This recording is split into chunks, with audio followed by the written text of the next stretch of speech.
सत श्री अकाल जी। ये वीडियो मैं ख़ास तौर पर हिंदी में डाल रहा हूँ ताकि सबको ये जानकारी मिल पाए कि सरदार बलविंदर सिंह के साथ कैसी बेइंसाफ़ी हो रही है।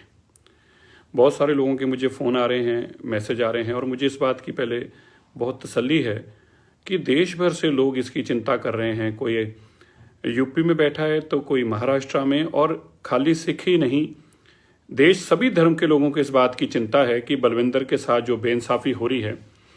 और मुझे इस बात की भी बहुत तसल्ली है, आप सुनकर हैरान होंगे कि वेस्ट बंगाल में जहां पर यह सबसे बड़ी बेइंसाफ़ी हुई बलविंदर के साथ, बंगाल के लोग क्या कह रहे हैं। बंगाल के लोग मुझे मार्केट में मिले, बंगाल के लोग मुझे एक सरकारी बिल्डिंग की लिफ्ट में मिली एक बहन, उसने कहा कि हमने आपको देखा टीवी पे, जो बलविंदर के साथ बेइंसाफ़ी हो रही है, हम बहुत शर्मसार हैं, हम बंगाल के लोग बड़े शर्मसार हैं। मैं कोर्ट में गया, हाई कोर्ट में 20 वकील आके मिले और उन्होंने कहा कि हम लड़ाई लड़ेंगे बलविंदर की, हम बंगाल से हैं। ये बंगाल के लिए भी शर्म की बात है कि बंगाल के अंदर एक भाई के साथ ऐसी बेइंसाफ़ी हो रही है। अब मैं आपको ये बताना चाहता हूं कि बलविंदर के साथ किया क्या गया है और क्या पुलिस कर रही है, आप सुनकर हैरान हो जाएंगे। पहले तो मैं आपको उसकी बलविंदर की बैकग्राउंड बता दूं। बलविंदर 20 साल तक आर्मी में रहा।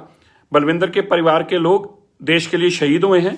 बलविंदर ने खुद भी जंग लड़ी और ख़ास तौर पर जो आर्मी में जब वो 20 साल तक रहा तो उसने कारगिल की लड़ाई लड़ी, जो मिशन के अंदर उसको फतेह भी मिली, कामयाबी हुई। और इस दौरान उसको बहुत सारे अवार्ड्स मिले, उसको गैलेंट्री अवार्ड्स मिले, उसको मेडल मिले। और उसने एनएसजी की, कमांडो की, उसने पैरामिलिट्री, उसके पास ऐसी ट्रेनिंग थी कि वो जब इतना कुछ हो रहा था तो 10-20 लोगों पे भारी पड़ सकता था। लेकिन बलविंदर सिंह ने ऐसा कुछ नहीं किया जो इंसाफ, जो कानून के खिलाफ हो और कल को उसके खिलाफ जाए। आपने देखा होगा वीडियो में अपनी जान बचाता रहा, अपनी पगड़ी को बचाता रहा। मेरे को इस बात का बहुत दुख है कि अभी भी वेस्ट बंगाल कलकत्ता की पुलिस इस बात पे बेजिद है कि बलविंदर सिंह के जो हमने धाराएं लगाई हैं, जो केस किया वो जायज है। मैं आपको बताना चाहता हूं और आप फिर बताएं मुझे कि क्या ये धाराएं जायज हैं, क्या ऐसा बलविंदर के साथ होना चाहिए। बलविंदर का लाइसेंस जो है वो ऑल इंडिया का है। लाइसेंस कैसे बना? जब वो नौकरी में था तो आर्मी ने, ये बड़ी ध्यान से सुनने वाली बात है, आर्मी ने उसको एनओसी दी। आर्मी की एनओसी के बाद ये लाइसेंस रजौरी में वो पोस्टेड था, रजौरी से बना। फिर 2009 में इस लाइसेंस को all India keep and carry all India किया गया। और मेरे दोस्तों, आप सुनकर हैरान होंगे कि वो ये लाइसेंस का पिस्टल जो है बाई एयर लेके आया। अब आप मान लीजिए कि अगर वो लाइसेंस खाली रजौरी, जम्मू कश्मीर तक का होता तो बाई एयर वो कैसे ला सकता था, और उसको तभी अरेस्ट कर दिया जाता। बाई एयर वो लेके आया और बाई एयर बाकायदा उसके पास टिकट है, और यहां पे आके कोलकाता में उसने पुलिस को ये जानकारी दी, रजिस्टर कराना पड़ता है ये।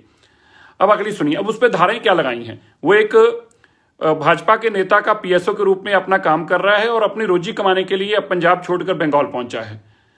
जब वो प्रोटेस्ट हो रहा था, प्रोटेस्ट के अंदर हिस्सा नहीं था, वो प्रोटेस्ट में जो प्रोटेस्ट कर रहा था उसका पीएसओ था।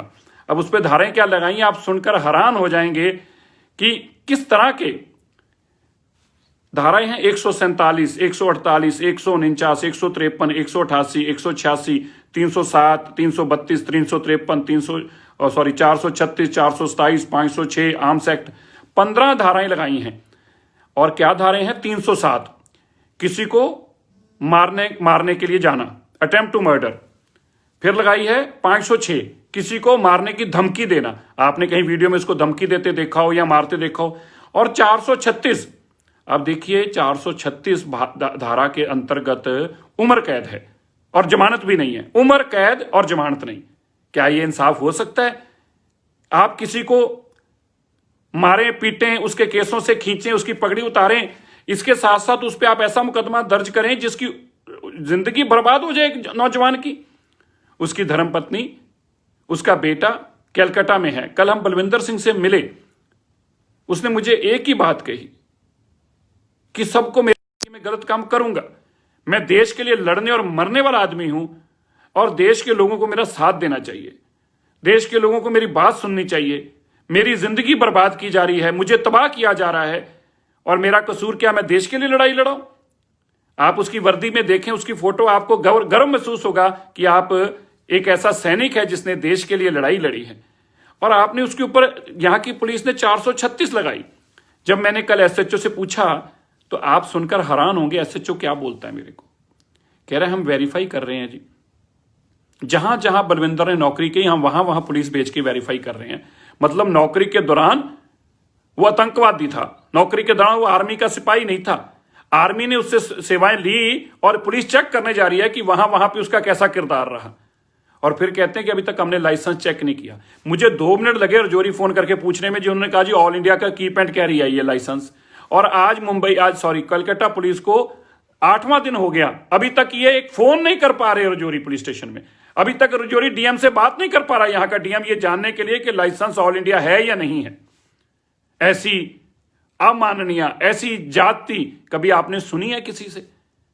एक बेटा है 17 साल का, 9वीं क्लास का बच्चा है, वो 9वीं 10वीं क्लास में पढ़ता है, एग्जाम वो रस्ते में देता हुआ आया अपने मोबाइल के ऊपर।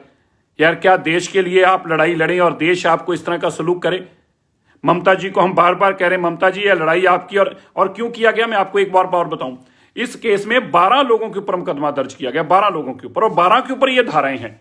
उनका लड़ाई तो यह है कि ये बाकी 11 लोग जो बीजेपी के हैं ये बाहर नहीं निकलने चाहिए। अरे आप लड़ो अपनी लड़ाई, कानून के तरीके से लड़ाई लड़ो। 2 पार्टियों की लड़ाई है, बीजेपी की और टीएमसी की लड़ाई है, लेकिन हमारा तो इसमें कोई लेना नहीं। बलविंदर तो इसमें हिस्सेदार नहीं है, बलविंदर तो अपनी रोजी रोटी कमाने के लिए आया है।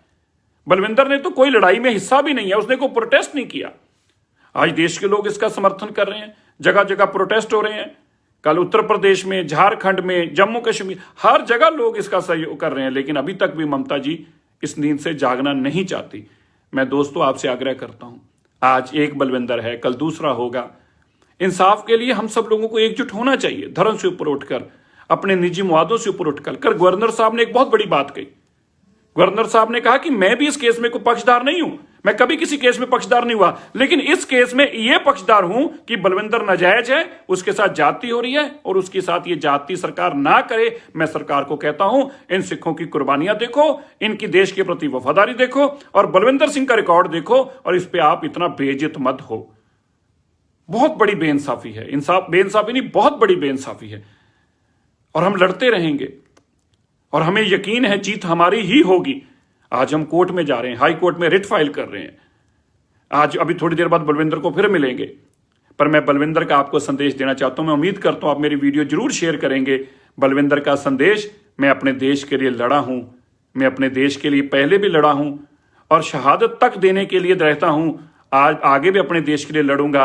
मेरे देश के लोग मेरा सपोर्ट करें, मेरे देश के लोग मेरा साथ दें। मैं आर्मी का एक जवान हूं जिसने देश को एक गर्व महसूस कराया है। मैंने कोई गद्दार नहीं हूं। मुझे आतंकवादी के रूप में मत पेश किया जाए, मुझे आतंकवादी के रूप में मत सड़कों पे खींचा जाए, मेरे साथ ऐसे बेइज्जती और मुझे जलील मत किया जाए, मुझे देश का गद्दार मत बताया जाए। मैं सरदार हूं और देश के लिए लड़ा हूं। मुझे उम्मीद है आप वीडियो शेयर करेंगे और मुझे उम्मीद है कि बंगाल के लोग जिस तरह से हमारी सपोर्ट कर रहे हैं, ये पवित्र धरती, जो मैं कहना चाहता हूं कि पंजाब के जैसे शेरों की धरती है, ऐसे ही बंगाल की भी शेरों की धरती है। ये टाइगर जतिन की धरती है जिसने देश के लिए लड़ाई लड़ी, सुभाष चंद्र बोस जी की धरती है जिन्होंने देश के लिए लड़ाई लड़ी, और गुरु रविंद्रनाथ टैगोर जी की धरती है जिन्होंने हमेशा ही सिखों की इस ताकत के लिए अपनी कलम के साथ गाथाएं लिखी उनकी और उनके बारे में लिखा। मैं आपका बंगाल के लोगों को सलूट करता हूं। मैं सलूट करता हूं आपको, जितने जज्बे से आप हमारे साथ लड़ रहे हैं। ये जीत निश्चित तौर पर हमारी होगी, सच्चाई की जीत होगी। और जो लोग अहंकार में, जो लोग सत्ता के अहंकार में